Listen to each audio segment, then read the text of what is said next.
La prochaine station, c'est l'invité du journal.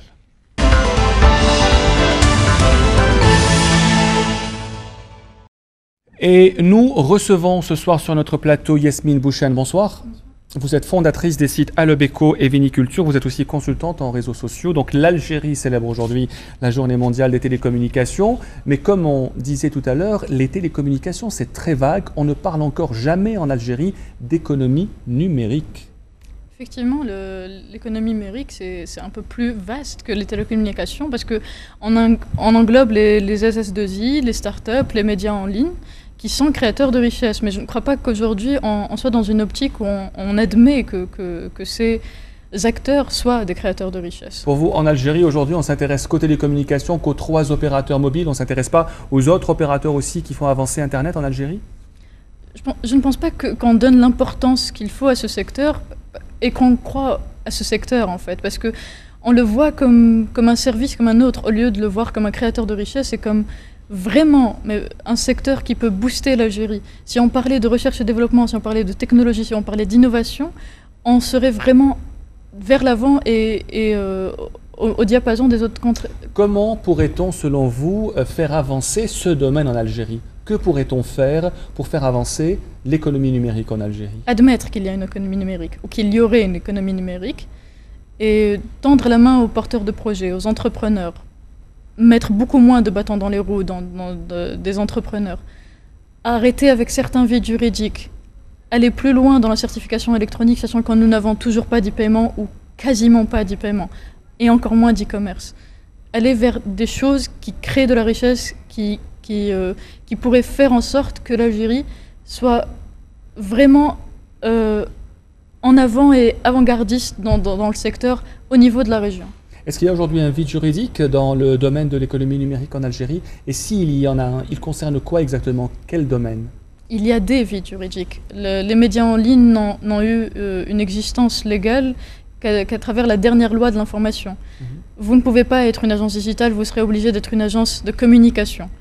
Il n'y a pas en soi de start-up à proprement dit, en fait. Et tout ça sont des petites choses qui s'accumulent et qui font qu'un entrepreneur n'est pas, ou un entrepreneur dans les TIC, dans les nouvelles technologies, n'est pas au mieux en Algérie. Je ne dis pas qu'il n'y a pas des choses qui ont été faites, mais je dis que le chemin est encore un peu long, ne serait-ce que pour arriver aux autres nations. Les efforts fournis sont insuffisants, selon vous?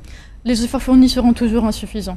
Est-ce qu'il y a eu des efforts déjà dans ce domaine? Oui, mais je suis partisane de l'effort de plus. Nous devons toujours fournir un effort supplémentaire pour arriver, non pas au même niveau, mais être au-delà. Alors que peut-on attendre aujourd'hui de la nouvelle ministre des Postes et des Technologies de l'information et de la communication, Nour Iman Feraoun? Elle a 36 ans, assez connue dans son domaine. Alors, est-ce que c'est une bonne nouvelle qu'il y ait cette nouvelle ministre qui remplace Zohra Derdouri? C'est une bonne nouvelle en soi qu'il y ait un rajeunissement du gouvernement. Maintenant, je lui donnerai le temps, comme j'ai donné à tous les autres ministres, de montrer son programme et de montrer ses projets.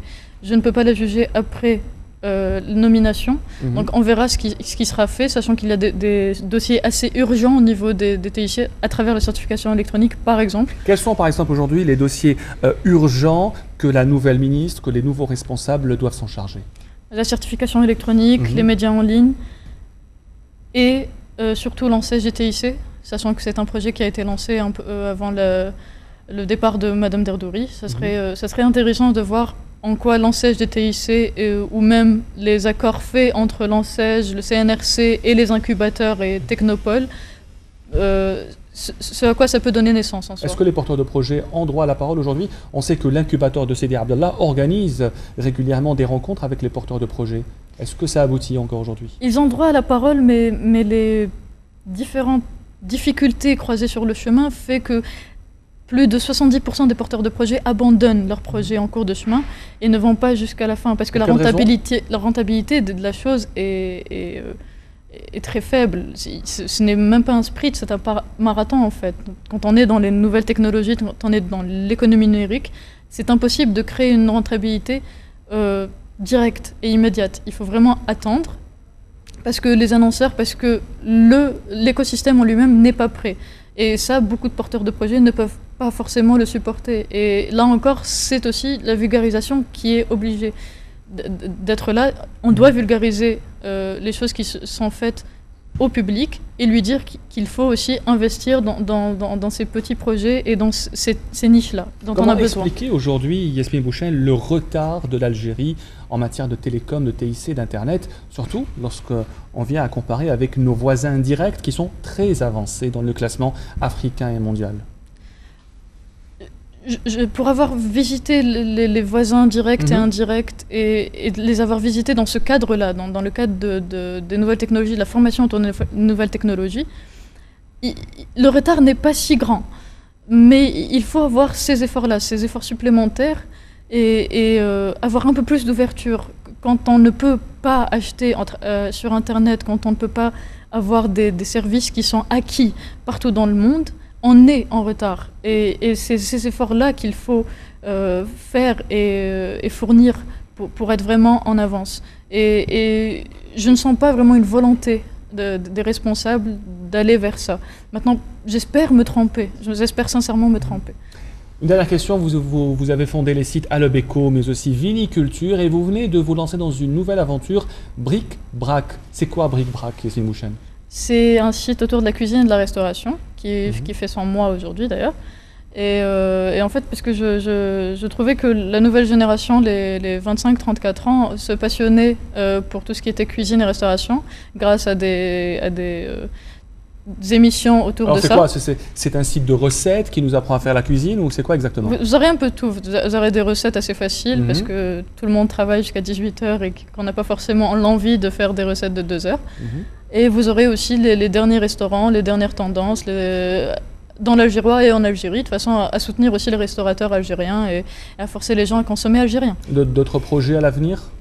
Oui, on lance un service qui mélangera recherche, développement, technologie et facilité pour les utilisateurs, et on espère que ça marchera. Ça pourra peut-être nous faire glaner quelques points dans le classement. Et vous pourriez peut-être proposer cela à la nouvelle ministre des Technologies, de l'Information et de la Communication. Merci beaucoup Yasmine Bouchen d'avoir été notre invitée. Vous êtes la fondatrice des sites Alobeco et Viniculture. Vous êtes également consultante en réseaux sociaux.